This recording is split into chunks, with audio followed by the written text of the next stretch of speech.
नमस्कार दोस्तों। स्वागत है आपका डेली न्यूज़ इंडिया 1.0 में। दोस्तों, फॉरेन के टूरिस्ट भारत में आना क्यों कम कर दिए? बड़ा मुद्दा है, मैं आपको बताऊं। और ये खबर भी काफ़ी बड़ी है कि why are foreign tourist giving India a miss. News है कि why are foreign tourist giving India a miss, कि क्यों नहीं आ रहे भाई। इससे पहले 2019 में पेंडेमिक से पहले, कोरोना से पहले भारत में करीब करीब 1 करोड़ 10 लाख फॉरेन टूरिस्ट आए एक साल में। 1 करोड़ 10 लाख।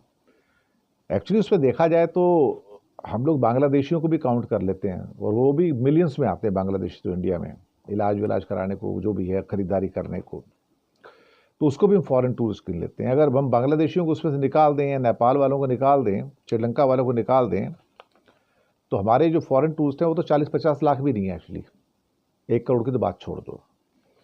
लेकिन फॉरेन टूरिस्ट जो खासतौर से ऐसे देशों से आते हैं जहाँ से सबसे ज़्यादा हमको कमाई होती है, तो उसमें नंबर 1 पे अमेरिका है, नंबर 2 पे स्पेन है, फिर जापान है, फ्रांस है, ऑस्ट्रेलिया है और कनाडा भी है। तो यहाँ से लाखों टूरिस्ट हर साल आते हैं और वहाँ से ज़्यादा पैसे भी मिलते हैं। अब हिंदुस्तान के अंदर जो नंबर आता है, अगर हम टूरिस्ट इंडेक्स को देखें तो पता लगता है कि भारत का रैंक जो है 119 देशों में 39th है। यानी कि कोई विदेशी टूरिस्ट निकलेगा तो उसमें भारत की गिनती नहीं होती। यार भारत कौन जाएगा, कहीं और जाएंगे, सिंगापुर जाएंगे या बैंकॉक जाएंगे या लंदन जाएंगे, पेरिस जाएंगे। तो इंडिया का नंबर जो है, जो टूरिस्ट मैप के ऊपर जो वर्ड, उसके हिसाब से 39 है 119 देशों में। तो इंडिया में लोग आना नहीं चाहते हैं। एक तो ये बड़ा कारण है। दूसरी बात, कोरोना के बाद तो रिकवरी जो है वो हुई नहीं यहाँ पर। तो अब जो हमारी संख्या है, जो पहले 1 करोड़ 90 लाख थी, 1 करोड़ 9 लाख थी, अब तो 90 लाख भी पहुंचना बड़ा मुश्किल है। वो तो पॉसिबल ही नहीं है। अच्छा, वो कंट्री जहां से हमको सबसे ज़्यादा इनकम मिलती है, तो उसके अंदर वो अमेरिका है, कनाडा है, ऑस्ट्रेलिया है और ब्रिटेन भी है। यहाँ से सबसे ज़्यादा हमको इनकम मिलती है। और इसके अलावा अब सवाल अब ये पैदा होता है कि कारण क्या है, वो क्यों नहीं आ रहे हैं, उनकी संख्या क्यों कम आ रही है। Why are the foreign tourist giving India a miss, ये सवाल है यहाँ पर। बड़ी सिंपल सी बात है साहब उसकी, कि भारत में जो बढ़ता हुआ एक धार्मिक तनाव है, कम्युनल टेंशन है, हिंदू मुस्लिम के विवाद हैं सारे के सारे, हर जगह आग लगने की खबरें आती हैं, और हमारे यहाँ फॉरेन टूरिस्ट को लूटा बहुत जाता है। यानी कि कोई भी फॉरेन टूरिस्ट नज़र आ जाए, सब उसके पीछे पड़ जाते हैं, गाइड वाइड और बाकी लोग, और उसको लूटने की सोचते हैं। उसको कैसे भी करके उसको, क्या कहते हैं कि पूरा लूटपाट करके उसको खाली कर दो।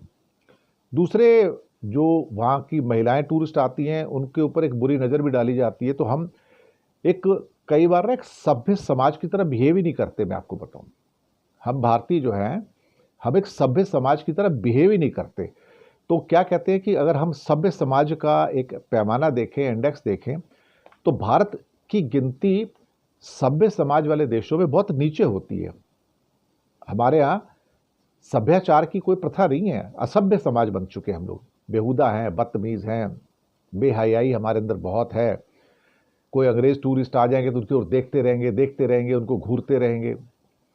लेकिन सबसे बड़ा जो रीज़न अब निकल कर आया है वो ये है कि ये जो फुटफॉल्स इंडिया में हुआ फॉरेन टूरिस्ट का, सिर्फ गोवा में नहीं हुआ, पूरे इंडिया के अंदर हुआ है।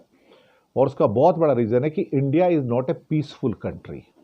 जो रीज़न निकल कर आया है कि India is not a peaceful country, India is not that kind of safe country for foreign tourist. और पीसफुल इसलिए नहीं कि यहाँ पे कम्युनल टेंशन, हिंदू मुसलमान क्रिश्चियन बहुत ज़्यादा बढ़ गया है पिछले कुछ सालों में। और हालात ऐसे हो गए हैं कि अब जो अंग्रेज़ टूरिस्ट जो आते ज़्यादा करके, जो पैसे भी खर्च करते हैं, वो दरअसल पीसफुल एटमॉस्फेयर के साथ में एक सभ्य समाज भी चाहते हैं।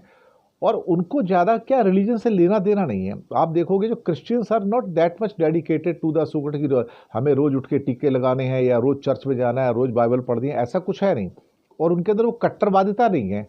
वो रिलीजन, वो प्रैक्टिस ज़रूर करते हैं, लेकिन जैसी कट्टरवादिता इस्लाम में या मुसलमानों में, हिंदुओं में नज़र आ रही है आज की डेट में, वो उनके अंदर नहीं है। तो आपको आपको वहाँ पे क्रिश्चियंस, क्या कहते हैं, टेररिस्ट नज़र नहीं आएंगे, क्रिश्चियन आतंकवाद नज़र नहीं आएगा, लेकिन आपको इस्लामिक और हिंदू आतंकवाद ये नज़र आ जाएगा। There is no Christian phobia in this world, there is Hindu phobia and Islamic phobia है इस दुनिया में। तो वो कंट्री जो अनसेफ हैं, जो असभ्य भी हैं थोड़े से, और धार्मिक टेंशन भी बहुत ज़्यादा है, वहाँ पे टूरिस्ट जाना पसंद नहीं करते हैं। और इसलिए हमारी संख्या जो है 2019 के लेवल को भी आज तक टच नहीं की, 2024 में भी टच नहीं की, और हम मुश्किल से 80-90 लाख जो है टच करेंगे, जबकि 1 करोड़ 10 लाख तो थे 5 साल पहले थे। ये हालात हमारे ऐसे हैं। शुक्रिया आपका।